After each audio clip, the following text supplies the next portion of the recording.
अस्सलामु अलैकुम वरहमतुल्लाहि वबरकातुहू। Welcome to Quranic light by Qaiser. आज की वीडियो में हम सीखेंगे कुरान करीम में छोटा नून कैसे पढ़ा जाएगा। आइए हम सूरतुल क़यामा आयत नंबर 30 से मिसाल के ज़रिए इसे पढ़ना सीखते हैं। कुछ लोगों को ऐसे अल्फाज पढ़ने में दिक्कत पेश आती है कि इनको कैसे पढ़ा जाएगा। अभी हम इसे पढ़ना सीखते हैं। या वाउ ज़बर याऊ, वाउ हर्फ लीन है इसलिए इसे आहिस्तगी से अदा करेंगे। मीम ज़बर मा, याऊ मा, हमज़ा ज़ेर ई, याऊ मा ई, ज़ाल ज़ेर ज़ी, याऊ मा ई ज़ी। ज़ाल सॉफ्ट लेटर है, नरमी से अदा होगा, इसे ज़ा नहीं पढ़ना, ज़ाल पढ़ना है। यौमइज़ी।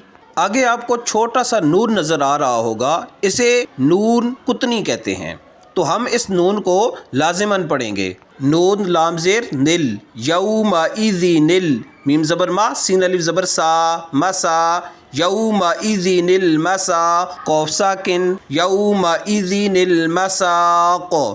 चूँकि कौफ हरूफ़े कलकला में से है इसलिए जब इसे साकिन करेंगे तो जुम्बश पैदा होगी। यौमइज़िनिल मसाक़।